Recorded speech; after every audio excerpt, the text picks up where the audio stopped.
What's going on? Welcome back to Financial Journey. So today we're going to talk to you about Healthier Choices Management. I want to go over their recent earnings they submitted, give you the good, the bad, and the ugly, everything that investors need to know, and plus what they're alluding to spin-off wise. Before we get into any of that, make sure you guys hit that thumbs up and subscribe. And with that, let's get right to it.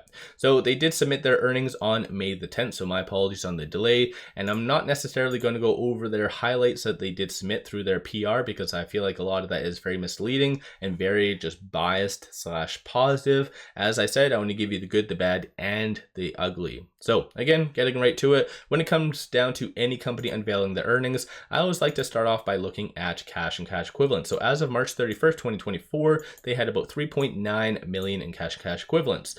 So fairly good stuff. Quarter prior, they had 5, so they are burning through quite a lot of cash. But then again, that's something I've been bringing up over the last 2 years, year and a half. So it's nothing really, that's been the writing on the wall ever since they had around 28 million from that big issuance that they had during kind of the peak when it was going up, or actually sorry, when it was going down. But beside the point, one thing that I like to look at is how much cash they have. Aside from that, revenue. So they did have just shy of about 16 million in revenue. So fairly good stuff. And surprisingly, retail grocery was a very nice increase because a lot of bigger companies have been saying that it's a very, very competitive market. So for them to increase roughly about 17%, 18%, something like that, definitely very impressive in my opinion. Once they do the spin-off though, I don't know if Wall Street will accept these low numbers, because most likely it'll need to be at least double that. And as far as within these earnings, it doesn't really talk on any expansion plans. So I feel like it's going to be somewhat stagnant for the revenue. So again, I don't know what's going to happen for the whole spin-off,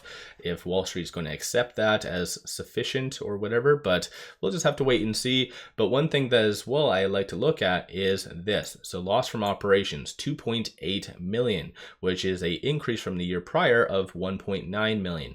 So obviously you can kind of just do some basic math. So assuming everything remains constant and they do burn through roughly about 2.8 million, then they will be needing to dilute roughly this quarter.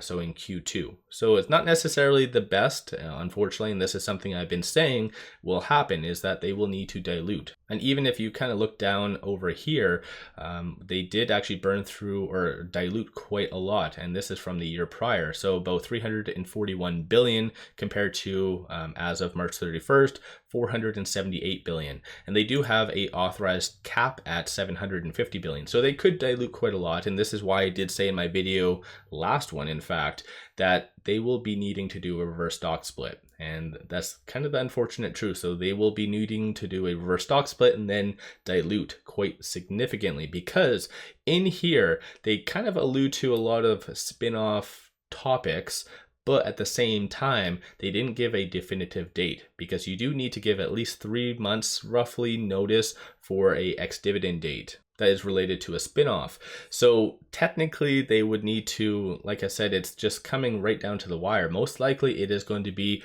Q4 2024, because they did previously state in a S1 under HCWC that it is going to be in 2024. So logically it's probably going to be December 31st, even if that's a trading day, if that makes sense. But yeah, it's going to be very right down to the wire. And logically, if you do that basic math, like I said, just looking at how much cash and cash equivalents, how much they're burning through, they will need to dilute and do a reverse stock split prior to the whole spin-off. So very unfortunate circumstances with HCMC, and in my opinion, they do have a lot of good revenue, but still, once they do that spin-off, it still won't be satisfactory. So most likely shorts, once they do go to the New York Stock Exchange, will just absolutely try to hammer HCWC to the ground. And of course, you can kind of look at this as well. So this is their cash, and it does signal that as of last quarter, they had about 16.41% of their assets as cash, and now it is 13.4. So they are burning through pretty much all their operations just straight cash. So that kind of begs the question, when they did dilute from the year prior, so it went from, as I brought up right down here, I think it was. So this, I'd be very curious to wonder exactly where this did go, because this didn't go towards cash. Unless this was going to RSUs, so obviously vested stock to management, but obviously since then they have kind of dumped all their shares. It's a very, very unfortunate circumstance. And even in here though, I kind of looked at the remarks. So Jeffrey Holman, who is the CEO of HCMC, which I've already done a video all about him and how he likes to receive a lot of free shares from whatever company he likes to own, and kind of just dumps. He never actually uses his own money. Actually, in all honesty and full transparency, I think he did use 10,000 if I remember correctly. Double check on my last video or 2 videos ago. I talked all about Jeffrey Holman and how he's not necessarily the cleanest individual. Again, that's just my own interpretation. Of course, you guys always do your own due diligence, but it's interesting to see his kind of words. So it says, we remain focused on our expansion strategy and are confident in our ability to deliver another year of strong growth. This growth, along with continuing efforts to implement synergies across our brands to bring us the bottom line profitability, remain top priorities. So when the whole 4-point plan came and was unveiled, I think it was August of 2022, they did actually say that they are going to be profitable. That you can, again, I don't delete any of my videos. You guys can go back over there, and I said, how the hell do they plan on being profitable when they're just burning cash like left, right, and center? So nothing has really changed. They're still burning through a constant amount of cash. So I don't understand how they are going to be profitable. And so very curious on that. And plus, in their earnings, it doesn't actually talk on any expansion plans. So very kind of questionable statement by him. So let me know your thoughts on HCMC. Have you been buying? Have you been selling? What have you been doing? In here, they actually don't talk on the new record date because like obviously what happened in 2023, they declared a record date. And so you had to be a holder for that record date to participate in this whole spinoff.